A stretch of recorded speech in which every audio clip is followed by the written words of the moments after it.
Buenas tardes, el tema a desarrollar este día es teoría de la prueba. La teoría de la prueba es parte del derecho probatorio que en el plan vigente de la licenciatura en Ciencias Jurídicas del Departamento de Jurisprudencia y Ciencias Sociales de la Facultad Multidisciplinaria Oriental de la Universidad de El Salvador se desarrolla en la asignatura Derecho Procesal Penal 1. En la portada de esta presentación aparece una imagen de Temis. Temis es una diosa muy conocida en la mitología griega, también llamada la diosa de la justicia. El nombre Temis significa ley de la naturaleza. Sus padres fueron Urano, el dios del cielo, y Gea, diosa de la tierra. La diosa justicia pondrá en cada lado de la balanza los argumentos y pruebas de cada uno. La venda en los ojos representa que la justicia es imparcial en sus decisiones, es igual para todos. La espada significa que la justicia castigará con severidad a los culpables.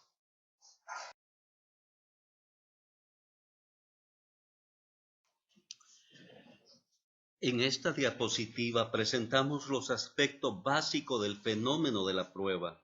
El orden de desarrollo tiene fines pedagógicos, no es un orden sucesivo.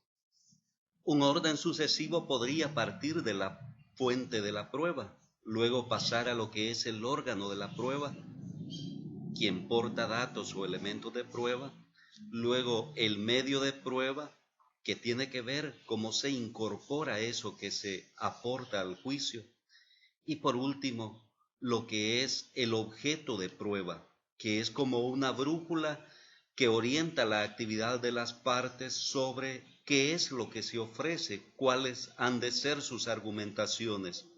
A su vez incide en la actividad valorativa de la prueba por parte del juez para determinar pertinencia, utilidad de la prueba y otros caracteres de la prueba que deberán observarse.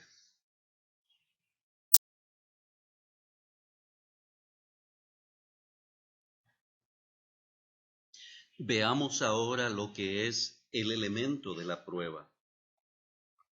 Es un dato objetivo que se incorpora legalmente al proceso, es decir, no proviene del subjetivismo de las partes, de imaginaciones o de suposiciones de las partes. Ese dato debe producir conocimiento cierto o probable. En la actividad investiga y valorativa no se desprecia aquello que no produce un conocimiento directo de algo, es decir, aquello que nos lleva a probabilidades, que junto con otras probabilidades o indicios fundados en hechos ciertos, no excluyentes entre sí, de manera coherente y unívoca confluyen en un mismo resultado. Ese dato debe ser relevante o útil para obtener la verdad. Hay elementos de pruebas que pueden tener la finalidad de confundir o de provocar un estado psicológico en el juez que le pierda de rumbo. No interesa saber si tenía buena conducta, si era de una u otra religión, si tenía un hábito o costumbre, si han existido en su vida situaciones que provocan lástima o si actuaba movido por una provocación remota o anterior al hecho. Finalmente, debe clarificarse que tales datos son indicios que han dejado el delito en cosas, objetos, en el cuerpo o en la psiquis de una persona. Las lesiones físicas o psíquicas producidas en una persona, el daño en bienes u objeto, las huellas o señas o marcas que quedaron en la escena o que carga una persona.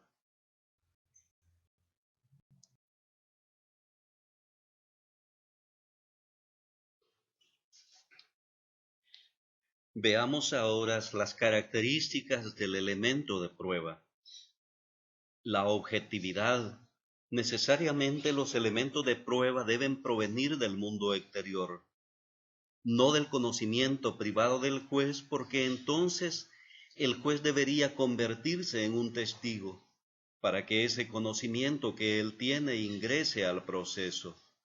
Igual sucedería con las partes en su pretensión de que un conocimiento privado pueda ser ingresado como prueba, y que porque no se ofreció o por algún interés no podía ofrecerse, se pretende que se tome en cuenta ahora en el juicio. Sucede con frecuencia el caso de los testigos que fueron nada más entrevistados y luego desaparecieron, no pudiendo estar en el juicio. Legalidad. La prueba debe ser lícita tanto en su obtención como en su incorporación. Ingresar al procedimiento sin impedimento ni prohibición legal, so pena que de ser ofrecida y admitida en audiencia preliminar, el juez deba desestimarla en su valoración. Relevancia. Debe producir certeza negativa o positiva sobre el hecho objeto de la investigación. Pertinencia. Debe estar referida al hecho que se debe probar, no a otro hecho. Importante es el control que las partes deben ejercer mediante las objeciones y recursos.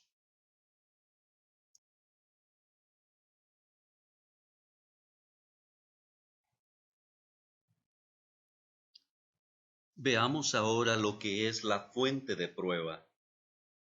La idea de fuente refiere al origen de un elemento de prueba, el cual debe ser independiente, pues dejaría de ser fuente, y existir con anterioridad al proceso, no necesariamente al hecho delictivo, pues a partir de él dimana un conocimiento.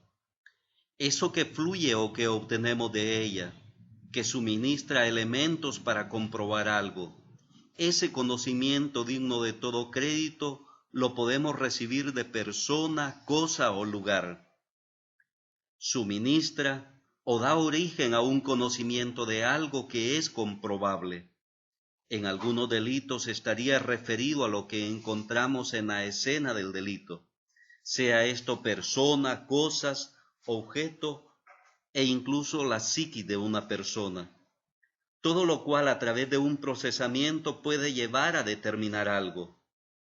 Que una persona, además de la hora occiso, estuvo en la escena, por las huellas digitales que dejó en un objeto, por la sangre que pudo haber dejado, por el cabello o por cualquier otro fluido corporal que pueda determinar su identidad genética del ADN.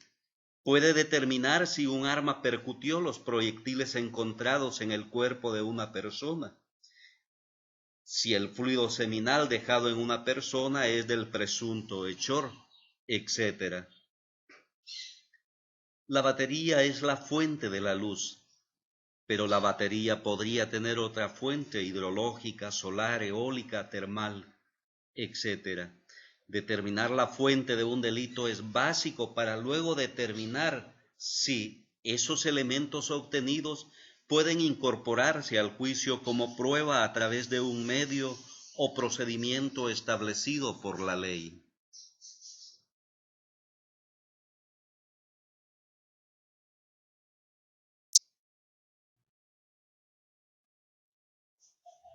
Tercero, medio de prueba. El procedimiento o la forma en que se concreta algo tiene por objeto la producción del efecto jurídico final propio del proceso. El conocimiento de una persona sobre cómo sucedió el hecho va a ingresar por medio de su testimonio, al igual que el perito que realizó una experticia. Debe considerarse que nuestro sistema procesal es mixto con tendencia acusatoria, por lo que el momento central en el que la prueba se produce, o en su caso se incorpora por su lectura, es el juicio, en el cual observan los principios de inmediación, publicidad, oralidad y contradicción. La imagen ilustra la formalidad previa al procedimiento de incorporación de la prueba, como lo es el juramento, levantando la mano derecha mientras la izquierda está puesta sobre la Constitución o la Biblia.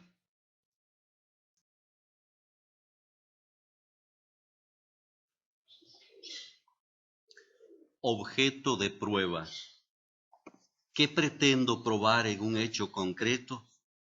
Un fiscal pretenderá probar que el imputado realizó el hecho, que lo hizo con conocimiento que el hecho era delito y que tenía la capacidad para determinar su comportamiento con base a tal comprensión, que lo cometió con el concurso de circunstancias agravantes específicas.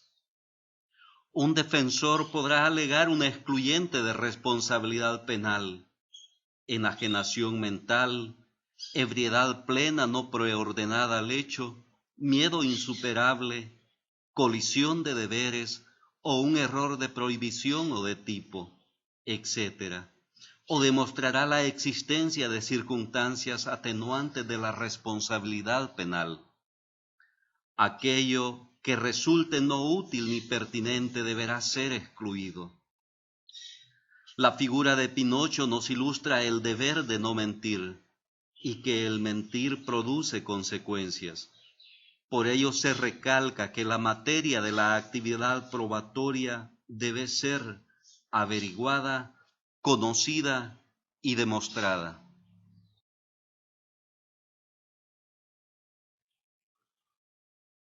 Órgano de prueba.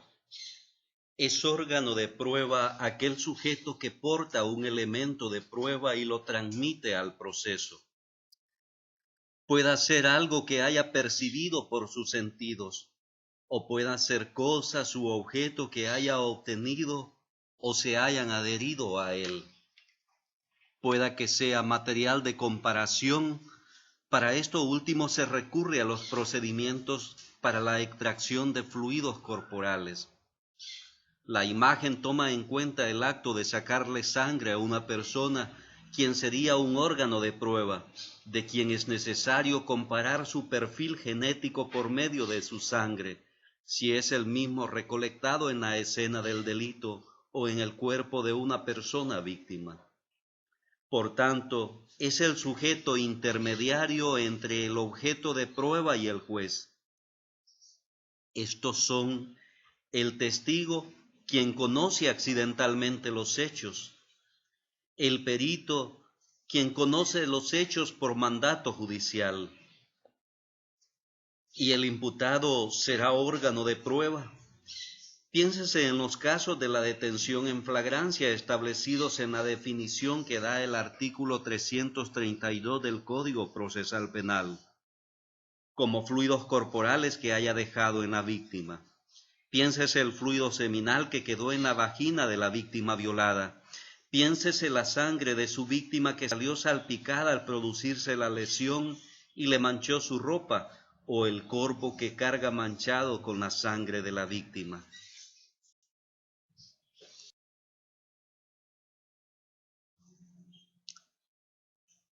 Fuente de prueba y medio de prueba. Se considera que es útil la comparación de estos aspectos del fenómeno de la prueba, sobre todo porque tienden a confundirse. Así pues, mientras la fuente de prueba es anterior, exterior e independiente del proceso, el medio de prueba es un concepto jurídico procesal que existe en y para el proceso. Es interno y como tal dependiente de la existencia de un proceso. Mientras la fuente de prueba es una persona, un lugar o una cosa que no tiene que estar en el proceso, a no ser que en un procedimiento se dé la comisión de un delito, como que alguien del público agreda a una de las partes o a un testigo. El medio de prueba es una actividad que ha de desarrollarse durante el proceso.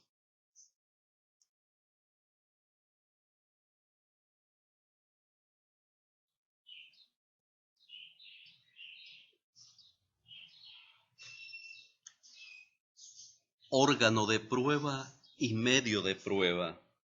Considero útil para afianzar el conocimiento el que sepamos distinguir esa necesaria correlación entre órgano de prueba y medio de prueba. Órgano de prueba es la persona que porta un elemento que deba ingresar al proceso o al juicio. El medio de prueba será la forma como se incorpora o se transmite al proceso. La persona que ha presenciado la comisión de un hecho transmite ese conocimiento a través de su testimonio. Es decir, no puede ser mediante escrito que contenga lo manifestado en un acta notarial o lo dicho en una entrevista. Excepcionalmente se admite la prueba testimonial anticipada, existiendo la posibilidad de que si el testigo está disponible para el día del juicio, se prescinda de tal declaración anticipada y se le reciba declaración en el juicio. El perito balístico, por ejemplo, emite un dictamen de la experticia que realiza y el resultado de la prueba se incorpora mediante la lectura de tal dictamen. Y si es llamado al juicio puede ser nada más para explicar o aclarar el contenido de su dictamen. Si el imputado decide voluntariamente confesar, su dictamen se va a incorporar a través de esa declaración en la que confiesa los hechos. Y si el imputado cargó elementos de pruebas adherido a su cuerpo o ropa, se levanta un acta de inspección corporal o de la intervención corporal donde conte tal situación. Y quien realizó esa diligencia llega al juicio a declarar sobre ello.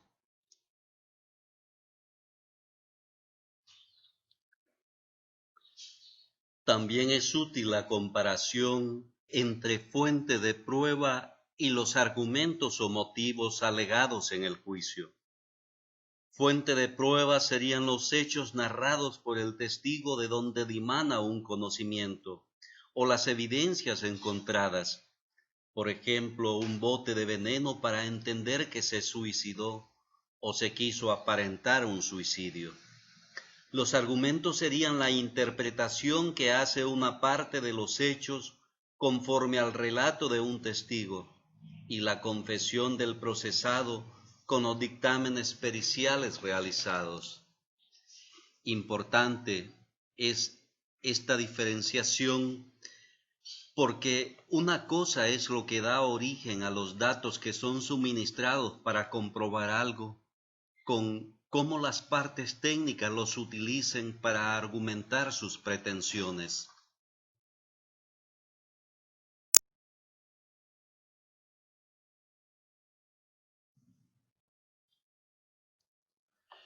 Fuente, medio y objeto de prueba.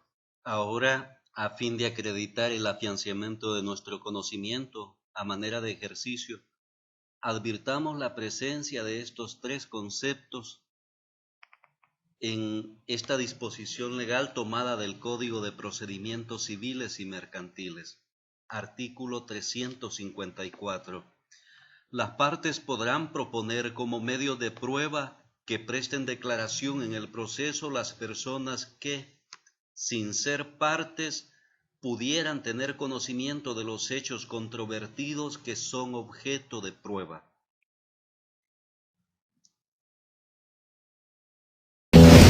Cuando un delincuente mata para facilitar o encubrir un robo, el comportamiento criminológico es mucho más grave, por el desinterés que muestra el asesino por el valor de la vida. La existencia de la víctima es considerada como un simple estorbo en su accionar para apoderarse de bienes o dinero ajeno.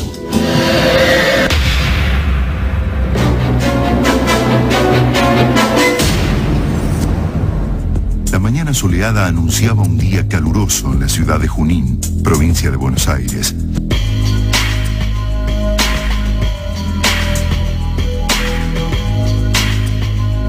Era sábado y Claudia Colo, de 25 años, salió temprano de su casa para ir a trabajar. Claudia realizaba tareas administrativas en una importante compañía de seguros. Ese 15 de enero le avisó a su padre que iba a terminar algunos asuntos pendientes y que lo llamaría poco después del mediodía para que la pase a buscar en auto. Yo tenía 24 años. Tenía las ambiciones de toda chica a los 24 años, ¿cierto? De trabajar, estudiar y ayudar a sus padres. Yo era una secretaria más de esa empresa. Era una hija excepcional. Eso se terminó el 15 de enero. Ese sábado ella habló que iba a salir un poquito más tarde y que iba a llamar para que la fuéramos a buscar. Llegó a las 3, no llamó. Llegó a las 4, no llamó. Y nosotros nos empezamos a poner impacientes y a llamar por teléfono a la oficina para ver qué había pasado. Al no tener respuesta de la oficina, yo creo que a las 6 de la tarde salimos a buscarla.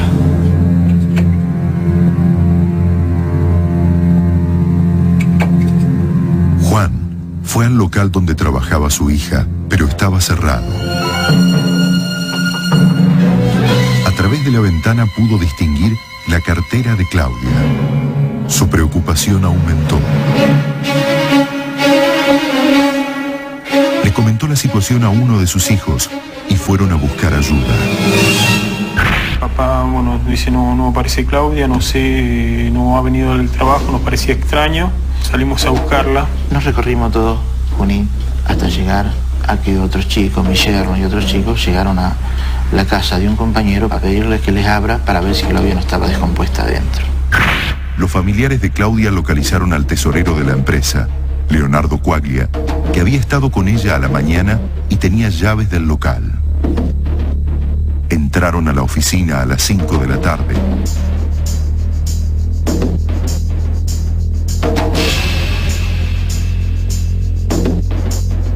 En la recepción encontraron pertenencias de Claudia y cierto desorden menor que llamó la atención del tesorero Quaglia porque solían ser muy cuidadosos con la limpieza del lugar. La primera vez que entramos al lugar encontramos el bolso de Claudia donde lo dejaba siempre y nos llamó la atención porque tenía los papeles, la plata, las tarjetas, todo lo de ella. Salimos a buscarla por las calles de Junín. Nos llegamos hasta el balneario, hasta la laguna, el balneario. No encontramos nada. Como llegamos allá, nos tuvimos que volver. Decidimos hacer la denuncia, ¿no? Mientras los familiares de Claudia hacían la denuncia, Quaglia regresó a la oficina y cuando entró a la cocina encontró una bolsa que antes no estaba. En ese instante, llegaron Jesús y Willy, cuñado y amigo de Claudia. Entramos a la cocina y había una bolsa al lado de la heladera y el amigo mío, Guillermo, Willy, la tocó y agarró un tobillo. Salimos para afuera porque nos imaginábamos que era ella y justo pasaba un patrullero y lo llamamos. Un policía abrió la bolsa, pero dentro había otra igual, también cerrada. Estábamos en la comisaría y bueno, nos avisan que por favor nos acerquemos hasta la oficina que Claudia había aparecido. La apertura de la segunda bolsa reveló un contenido atroz. El cadáver de Claudia, en posición fetal, con las extremidades atadas.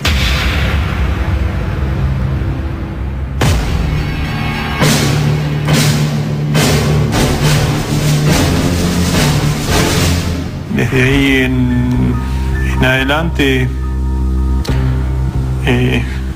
creo que todo fue tratar de contener a mi viejo. Porque ya lo peor ya estaba. Apenas llego yo, desalojo todo el lugar, empezamos a tomar las declaraciones, hablamos habitualmente con los testigos. Bueno, y ahí empieza toda la investigación nuestra. Estaba muy meticulosamente ordenado todo. Empezamos a ver los rastros de la alfombra, estaban lavados perfectamente. Empezamos a ver el tema de la computadora, a ver si estaba trabajando. Las pericias en el lugar se prolongaron muchas horas. Empecé a investigar dentro de las máquinas. Hay un archivo creado a las 14:02 que decía un archivo creado José. A las 4 de la mañana del domingo, llamaron a José Luis Correa, experto informático de la empresa. Correa vestía una camisa de manga larga en la calurosa noche de verano. Y los investigadores lo notaron algo nervioso. Uno de los chicos de la Dirección de Investigaciones me enseña de las mangas. Hacía mucho calor, él tenía las mangas abotonadas y no podía articular los movimientos para escribir una palabra en el teclado. Según se pudo constatar, la computadora de Claudia se había apagado a las 13:22 del sábado y había estado trabajando en un archivo de cheques de la firma. En definitiva, creamos un halo de sospecha sobre él. A las 5 de la mañana él desaparece. Por declaraciones del tesorero, se supo también que faltaban valores en cheques y efectivo. Habían sido robados de la oficina del director, que estaba de viaje, a la que solo Claudia tenía acceso. Se trataba de una suma elevada. Junín es una zona agraria y por aquella época se cobraban las primas de las pólizas de seguro de granizo. El robo parecía perfilarse como el móvil principal del homicidio. Todos los indicios sugerían que el autor de ambos delitos conocía muy bien los movimientos de la empresa. En el pueblo, el hecho sangriento produjo gran revuelo y conmoción.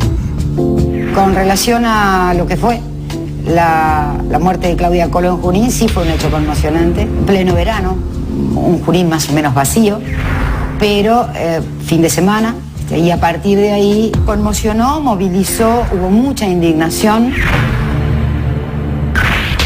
La autopsia practicada en el cadáver de Claudia Colo reveló que su muerte había sido provocada por asfixia, pero su cuerpo también presentaba otras lesiones.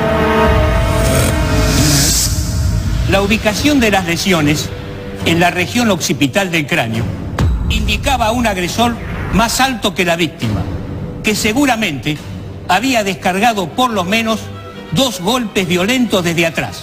El aspecto de las lesiones sugería un instrumento duro y romo, tal como podría ser la culata de un revólver.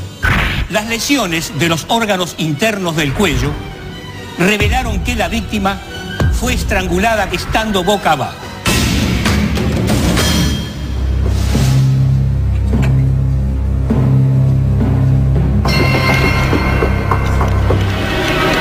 Según se desprende de las pericias, el asesino habría entrado al local con el consentimiento de Claudia, porque la puerta no estaba forzada ni había signos de violencia en el lugar. El agresor aprovechó un momento de distracción y golpeó a Claudia en la cabeza.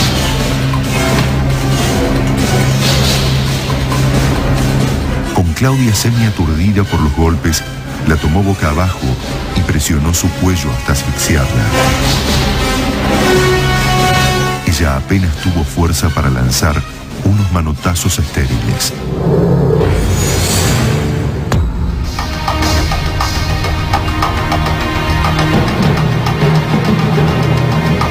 La conducta del homicida después del crimen sembró de dudas la investigación.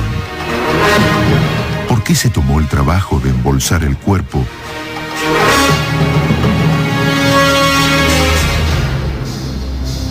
y limpiar las manchas de sangre? ¿Quería hacerlo desaparecer para que las sospechas del robo recayeran sobre Claudia? Fue interrumpido por la llegada del padre de la víctima y tuvo que dejar el cadáver ahí por temor a ser descubierto. Eran conjeturas probables. Una hipótesis indicaba que se trataba de un empleado de la empresa que sabía que en esa época había mucho dinero, que el director estaba de viaje y que solo Claudia tenía acceso a los valores. El estado de alerta cundió en Junín. Apenas 2 días después del homicidio, la noche del 17 de enero, en una remisería de Junín, recibieron un llamado solicitando un auto para viajar a Chacabuco, un pueblo cercano.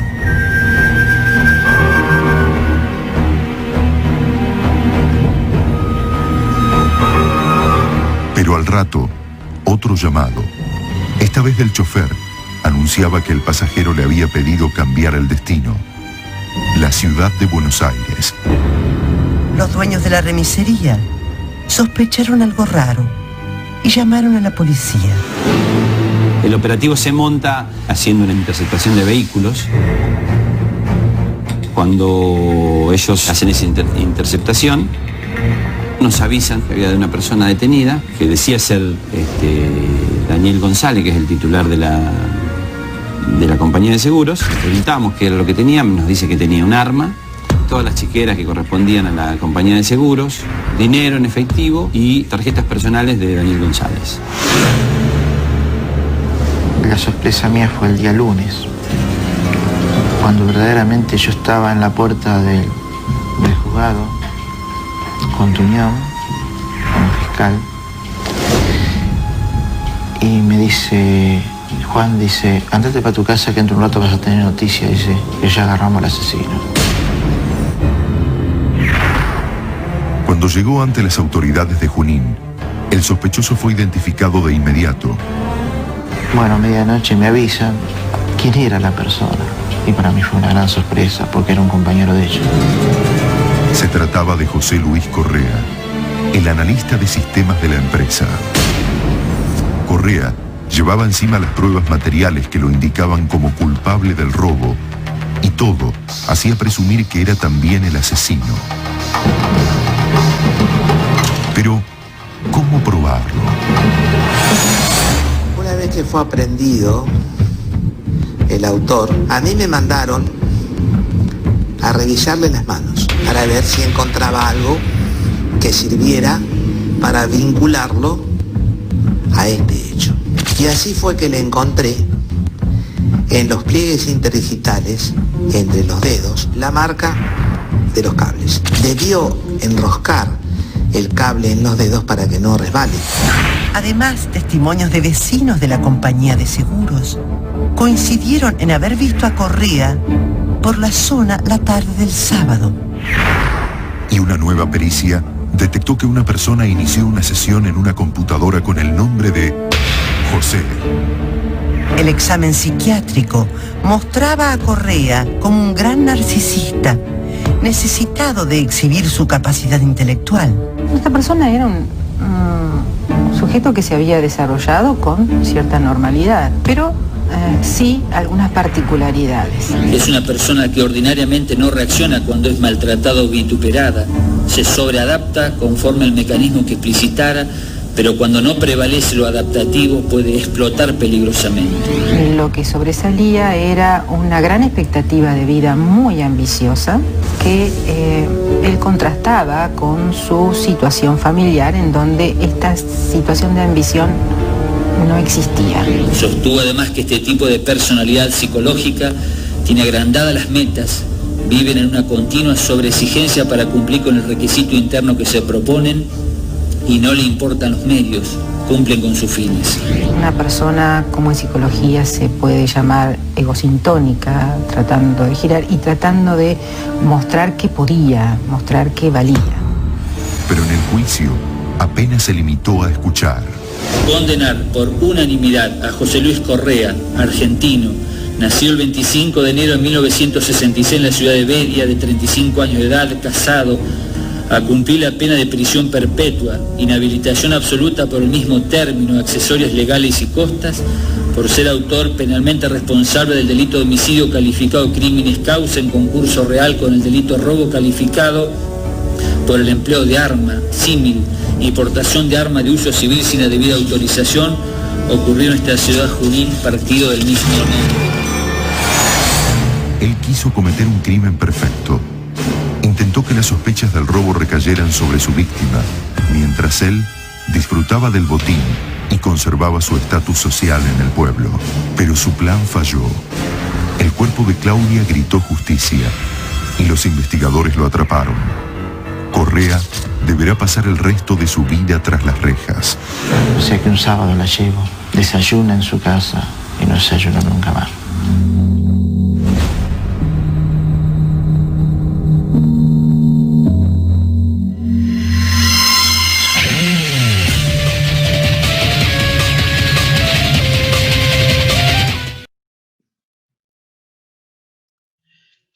Video. Se incrusta un video de un procesamiento de una escena del delito en la que hay aspectos expresos del fenómeno del delito, pero también hay aspectos implícitos de dicho fenómeno. Es el caso del terrible asesinato de Claudia Colo el 15 de enero de 2000 en la ciudad de Junín, provincia de Buenos Aires. Se le mata para ocultar otro delito, en este caso el robo de dinero. José Luis Correa eran compañeros de trabajo de la víctima en la aseguradora Unión Berkeley, ubicada en Rivadavia 232.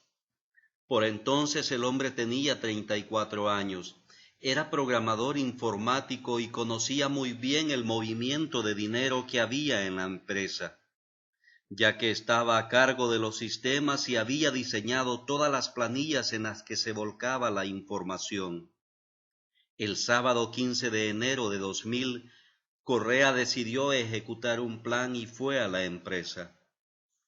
Nunca se supo si entró a las oficinas con llaves propias y se encontró con Claudia en el lugar, o si ella, teniendo en cuenta que era una persona de confianza, lo dejó ingresar. Una vez en el interior, se reconstruyeron luego los hechos que se sucedieron. Correa golpeó a la joven varias veces y la estranguló con un cable. Luego acomodó el cadáver atándole los pies y las manos y la metió en 2 bolsas de residuos que dejó sobre el costado de una heladera.